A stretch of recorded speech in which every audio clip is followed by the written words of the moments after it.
ሰላም ናይማኪ ሚዲያ ተኸታተልቲ ከመይ ለኹም ኣነ ደሓኒ እግዚአብሔር ይመስገን ንስኻትኩምውን ኣብዘዝ ዘለኹምዎ ሰላም ክትኮኑ ትምኒታዩ እሞ ናይማኪ ሚዲያ ተኸታተልቲ ንሎሚ ሕፅር ዝበለትን ኣዝያ መሳጢትን ኣመና መምሐሪትን ዝበልኩ ዛንታ ናባኹም ሒዘያ ቀሪበለኹ ቅድም ናፍቲ ዛንታ መባለይ ግን ነዚ ዛንታ ላይክ ብምግባር ጀምርዎ ክብለኩም ይፈቱ ናፍቲ ዛንታ ከብለኩም ሰናይ ምክተታል መብዛሕትኡ ግዜ ፍቅሪ በሓንደበት ዝፍጠር ስምዒት እዩ ማንም ሰብ ከይሓሰቦን ከይገመቶን ኣብዘይ ሓሰቦ ሰዓት ኣብዘይ ሓሰቦ ግዜ ብዘይ ሓሰቦ መንገዲ ፍቅሪ ሒዝዎ ንባዕሉ ይረኽቦ ብዙሕ ሰብ እውን መጀመርታ ናይ ፍቅሪ ስምዒት እንትስምዖ ቀልጢፉ ንዘይምሽናፍ ናይ ኣይተሰዓርኩን መንፈስ ተዓጢቑ ንፍቅሪ ይኽሕድ ግና ከዓ ፍቅሪ ናይ ባዕሉ ዝኾነ ተኣምራዊ ሓይሊ ስለ ዘለዎ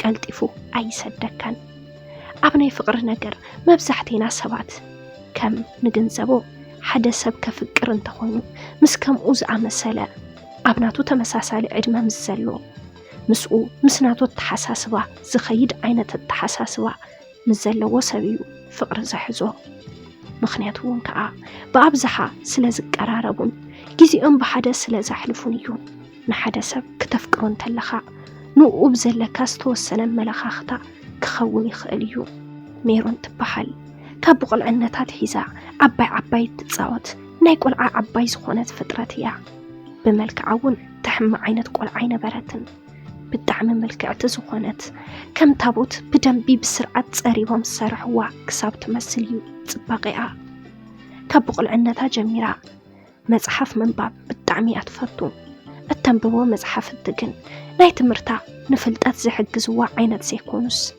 ናይ ፍቅሪ ልቢ ወለዳት እያ እተነበብ ነይራ ምስኡ ብተወሳኺ እውን ከዓ ዝተፈላለዩ ፊልምታት ምርኣይ ብጣዕሚ እያ ትፈቱ እዞም ፊልምታት ግን ከም ካልኦት ቆልዑ ንትምህርታ ዘጠናኽሩ ኮነ ብዕድሚኣ ልክዕ ዝተሰርሑ ኣኒሜሽን ፊልምታት ዘይኮኑስ ብጣዕሚ ዝስሕቡ ናይ ፍቅሪ ፊልምታት እያ ትርኢ ወለዳ ከምኡታት ነገር ትፈቱ ብምንባራ ምንም ተጽዕኖ ይገብሩላን ኣጽንዕ እንዳበሉውን ኣይጭቕጭቕዋን ዝደለየቶ ነገር ብነፃነት ንኽትገብር እዮም ዝሕግዝዋ ንሳውን ከም መዓልቲ ናብ መዓልቲ ዕድማ እንዳቆፀረት ብዝኸደት ቁፅሪ ካፍቲ ትምህርቲ ንላዕሊ ንፍቅሪ ዘለዋ ረኣያ በሊፁ ትመሓር ንትምህርቲ ኣብ ዝእቶ ዝበሃል ኣትኩረት ኣይትህብን ግና ክትመሓር ስለ ዘለዋ ጥራሕ ትመሓር ኣብ ትምህርታ ጽቡቕ ውፅኢት ዝበሃል ዋላ እኳ እንተዘይምፀት ግና ከዓ ኣይትወድቕን ብማእኸላይ ነጥቢ እናረኸበት ትሓልፍ ወዮ ደኣ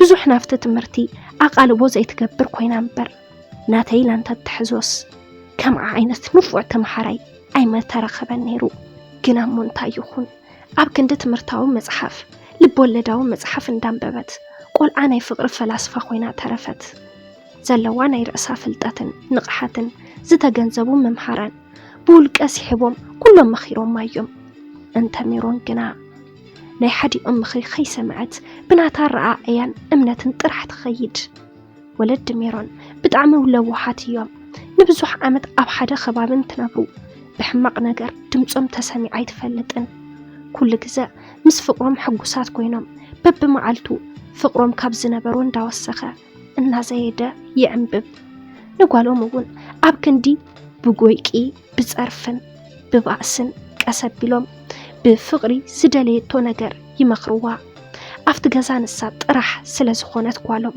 ብጣዕሚ ሓንቂቓ ዓብያ ዝደለየቶ ነገር ኩሉ እንዳተማልአላ ኣብ ርእሲኡ ከዓ የድልያዩ ዝተባህለቶ ነገር እናተገበረላ እያ ንእስነታ ሓሊፋቶ ሜሮን እውን ወለዳ ዝገበሩላ ነገር ኩሉ ካብ ርእሳ ኣይተጥፍዖን ልክዕ ከምቲ ንሶም ድሌታ ዘማልኡላ ንሳውን ድሌት ወለዳ ብደንቢ ተረዲያ ድሌታቶም ኩሉ ትፍጽም እያ ሓደ ወላዲ ደቁ ኾኑሉ ዝደልዮ ብዙሕ ነገር ኣሎ ብፍላይ ከዓ ጓል እንተወሊዱ ጓል ቆልዓ ፀባያ እዙቲ ርግእ ዝበለት ወለዳ ተኽብር ክትኸውን ናይ ኩሉ ድሌት እዩ ሜሮን እውን እዚ ዓይነት ባህርያት ዘለዋ ጓል ሂዋን እያ በዚ ምኽንያት እውን ከዓ ወለዳ እዚ ግበር ኢሎም ኣይካበዱላን ኣብቲ ትመሃረሉ ቤት ትምህርቲ ብጣዕሚ ፀባየኛ ካብ ዝበሃሉ ሰባት እታ ሓንቲ ንሳያ ዓመት መወዳእታ በትምህርቱ ዋላ እንተ ዘይተሸለመት ብጸባይ ግና ካፍቲ ቤት ትምህርቲ ቀዳሜት እንደወጸት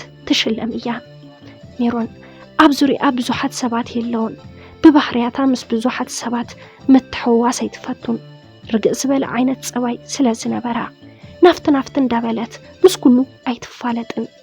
ኣብቲ ቤት ትምህርቲ ካብ ዘለው ብኣሽሓት ዝቁጸሩ ተምሃሮ 10 ዘይመልኣ መሓዙት እየን ዘለዋኣ። እዘን መሓዙታ እውን ናይ ልባ ተዕልለን ዘይኮነትስ ስቂለን ሓደ ግዜ ምስአን እተዕልለን እየን። ብኸምዚ ዓይነት ናይ ነባብራ ስልቲ እንዳነበረት ትምህርታ እንዳተመሃረት እቲ ልብ ወለድ መጽሓፍን ናይ ፍቅሪ ፊልምን ምርኣይን ኣጠናኺራ እንዳቀጸለት ትምህርታ 12 ክፍሊ በጽሐት። ኣብዚ ግዜ ዕድሚኣ ጓል 18 ዓመት እያ ነይራ። መቸም ንጹሕ ልቢ ዘለዎ ሰብ ዝበዝሕ ግዜ ምስ ቀንዖ እንድዩ። ሜሮን እውን ንኹሎም ክፍልታት እንዳሰገረት ናይ 12 መስገሪ ፈተና ወሲዳ ብንእሽተን ሓለፈት። ኩሉ ግዜ ሕልፍ ዝበለ ናይ ባዕላ ዓርሰ እምነት እዩ ዘለዋ። ኩሉ ግዜ እውን ንዝኾነ ነገር ብዓርሰ እምነት እያ እትገብሮ። ከም ናይ ፈጣሪ ፍቃድ እውን ከዓ ይሳኸአላ። ኣብ ዩኒቨርስቲ ኣትያ እውን ብዘለዋ ምልክዕ እናተሰሓቡ ገሊኦም ከዓ ብዘለዋ ጸባይን ስቕታን እናተሰሓቡ ናብኣ ክቐርቡን ትፍትኑ። ሜሮን ግን ምስ ሰባት ምትሕዋስ ስለ ዘይትፈቱ ኣይትቐርቦምን ነይራ። ኣብቲ ዩኒቨርስቲ እውን ንትምህርቲ ዝነበራ ኣረኣእያ ንእሽተን ተቐይሩ ብውሕዱ ንትምህርታ ኣትኩሮት ክትህብ ጀመረት። ትምህርታ ብጽቡቕ እናተመሃረት ኣብ ጎና ንዘለው ብዛዕባ ፍቕሪ እናሰበኸት ትመሃር። ብቐረባ ዝፈልጥዋ ሰባት ዝሃብዋ ቅጽል ሹም ኣለዋ። ንሱ እውን ብዙሓት መጽሓፍቲ ተንብብ ስለ ዝነበረት ፈላስፋ ዝብል እንትኸውን እተንብቦ መጽሓፍ ከዓ ናይ ፍቅሪ ልብወለድ ስለ ዝነበረ ናይ ፍቅሪ ፈላስፋ እናበሉ ይጽውዕዋ። ንፍቅሪ ክትህቦ ትንታነ ኣትያ ኣፍቂራ ኩሉ ነገር ዘሕለፈት እያ ትመስል። ግና ኸ ኣይኮነትን። ሜሮን ክሳብ ዩኒቨርስቲ ኣትያ ትምህርታ ትቕጽል ምንም ዓይነት ናይ ፍቅሪ ህይወት ኣሕሊፋ ኣይትፈልጥን። ኣብ ዩኒቨርስቲ ንጓል ኣንስተይቲ ብጣዕሚ ከቢድ ካብ ብዙሓት ዓዲ ዝተፈላለዩ ባህርያት ዘለዎም ሰባት ዝእከብሉ ስለ ዝኾነ ብዙሓት ሕማቕ ጸባዮም ኣለዉ። ጓል ኣንስተይቲ እናኣለሹ ዝርብሹ ንጓል ኣንስተይቲ ዘሳድዱ ብዙሓት እዮም። ብፍላይ ከዓ ብመልክዓ ዝጸበቐት ጎርዞ እንተኾይና ቀዳሚት ምርጫኦም ንሳያ። እዚኦም ከምዚኦም ዝመሰሉ ሰባት ኣብ ናይ ሜሮን ቁጽሪ ዩኒቨርስቲ እውን ነይሮም እዮም። ንሜሮን እውን እዞም ሰባት ክቐርብዋን ትፍትኑ ናብ ላዕለዋይ ኣካል እቲ ዩኒቨርስቲ ኣመልኪታ ናብ ጥቓኣ ኸይቐርቡ ጌራቶም እያ። ንዝኾነ ነገር ቀዲማ እያ ትጥንቀቕ። ነዚኦም ከዓ ብዙሓት ሰባት ክቐርብዋ ዝደልዩ ንመብዛሕትአን ደቂ ኣንስትዮ መልክዐን እዩ ናብ ጸገም ዘእትወን። ንሜሮን ግና ካብዚ ብኣንጻሩ ብመልክዓ ተኸቢራ ትነብር። 1-2 እናበለት 4ይ ዓመት በጽሐት። ኣብዚ እዋን ናይ ንሜሮን ናይ ሓደ ዲፓርትመንት ዝነበረ መምህር ናብ ካልእ ዩኒቨርስቲ ተቐይሩ ካልእ ሓድሽ መምህር ኣብ ናቱ ቦታ ተተኪኡ ኣተወ። እዚ መምህር እዚ ዕድሚኡ ኣብ ከባቢ 40 ዕድመ ዝርከብ እዩ ነይሩ። ነፍሱ ርኢኻ ግን ኣሽንኳይ 30 ዝመልአ እውን ኣይመስልን ነይሩ። መልክዑ ብጣዕሚ ምልክዑ ወዲዩ። እቲ ዝገርም ነገር ግና ዕድሚኡ 40 ዋላ እኳ እንተነበረ ግና ከዓ ሓዳር ኣይገበረን። ንምንታዩ ዘይተመርዐወ ንባዕሉ እውን ዝፈልጦ ጉዳይ የብሉን።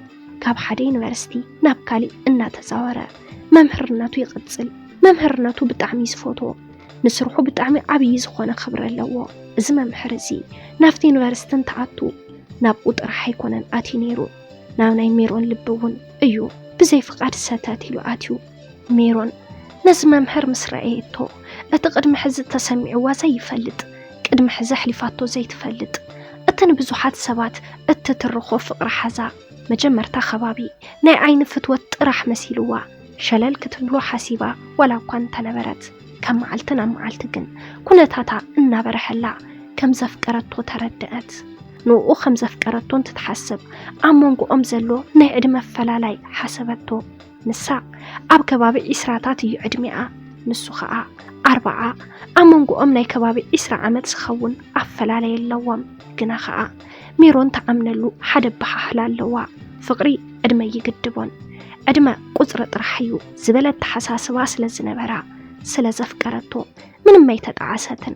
ብፍላይ ከዓ ብዙሕ ኣጻርያ ሓዳር ዘይብሉ ምዃኑ ምስ ፈለጠት ብዝበለጸ ንኡ ክትቀርቦ ዝነበራ ድሌት ወሰኸ።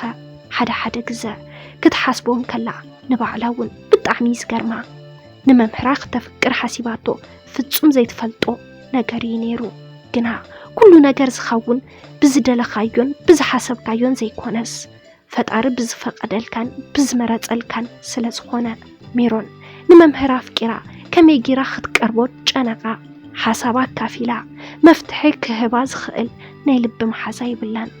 በዚ ዝተለዓለ ከዓ በይና ኮይና እንታይ ክትገብር ከም ዘለዋ ተሓስብን ትጭነቕን ዘለዋ ናይ ፍቅሪ ስምዒት ከመይ ጌራ ከም እትገልጸሉ ተሓስብ እሞ መማረፂ ምስኣነት ኣብ ሕድሕድ ትወሃቦ ኣሳይመንትን ፈተናታትን ብድሕሪ ወረቐት ዝኾነ ፍቅራ ዝገልጸላ ወይ ጽሑፍ ወይ ስእልታት ትጽሕፈሉ። ኣብዚ ግዜ እዚ መምህራ ከምኡ ዓይነት እንትደጋገሞ ንሜሮን ብርሕቀት ክዕዘባ ጀመረ። ኩነታታ ሁሉ እናፈተዋ ንዘለዋ ፍቅሪ እናተረድአ ኸደ። ሜሮን ብጸባያ ካብ ካልኦት ደቂ ኣንስትዮ ፍልይ ዝበለት ስለ ዝነበረት ንሱ እውን ንፍቅራ ክርድኦ ይጅምር። ካብኣ ንሱ ብዕድመ ኾነ በተሓሳስባ ስለ ዝዓቢ ባዕሉ ቀሪቡ ከዕልላ ጀመረ። መጀመርታ ከባቢ ከምተን ሓደ ዝገብርኦ ንማርኪ ንነጥቢላ ቀሪባቶ ከይትኸውን ብደንብ መርመራ እሞ ፍቅራ ካብ ልቢ ምዃኑ ምስተገንዘበ ንሱ እውን ቀሪቡ ብግልፂ ንኡ ዘለዋ ስምዒት ሓተታ። ሜሮን እውን ምንም ከይሓበአት ከም ተፍቅሮ ዘርዚራ ነጊራቶ። ንሱ እውን ብዛዕባ ፍቅሪ ሓደ ነገር ከረድኣ ፈተነ። ግና ኣብ ናይ ፍቅራዊ ፍልጠት ንሳ ካብኡ ትበልጽ እምበር ብተግባር ግን እንድዒ ተሰማሚዖም ፍቅራዊ ርክብ ጀመሩ። ንሱ እውን ንሜሮን ዝነበሮ ስምዒት ካብ መዓልቲ ናብ መዓልቲ እንዳወሰኸ ካብ ልቦ ፍቅራ ንሳ ናይ 5 ዓመት ናይ መጨረሽታ ትምህርቲ እንዳተመሃረት ኣቦኣ ከመጋጣሚ ናፍቲ ንሳ ዘለትሉ ዓዲ ብስራሕ ተቐይሩ ወለዳ ጠቕሊሎም ናፍቲ ዓዲ መፁ። ዝነበሮም ገዛ ሸይጦም ሓድሽ ገዛ ገዝኡ እሞ ምንባር ጀመሩ። በዚ ምክንያት እውን ሜሮን ዝበዝሕ ግዜ ኣብ ዶርም ገዲፋ ኣብ ገዝኣ ተሓድር። ምስ ተፍቃሪኣ ዝኾነ መምህር እውን እናተራኸቡ ጽቡቕ ግዜ እንዳሕለፉ ንሳ ናይ ዩኒቨርሲቲ ትምህርታ ወዲኣ ወፀት። ጽቡቕነቱ ወለዳ ናፍቲ ዓዲ ብምቕያሮም ምስኡ ትራኸበሉ ግዜ ነይሩ እዩ። ብሓደ እንትጸንሑ ሜሮን ንእሽተን ኣይበሰለትን ነይራ። እቲ ተንብቦን ብፊልም እትሪኦን ኩሉ ክትገብር ላሕ ትብል ቁልዕነት እውን ነይሩዋ። ንሱ ከዓ ብዕድመ ዝበሰለ ብምንባሩ ድሌታቶም ክፈላለ ጀመረ። ኣብዚ ግዜ ንሱ በቃ ነቋርጽ ኢሉ ንርክቦም ገትዖ። ሜሮን ብጣዕሚ ሓዘነት። ብርግጽ ጌጋዋላ እንተነበራ ንምስትኽኻል ክትሙክር እያ ትሓስብ ነይራ እምበር ንኽትፈላለ ግምት ኣይነበራን።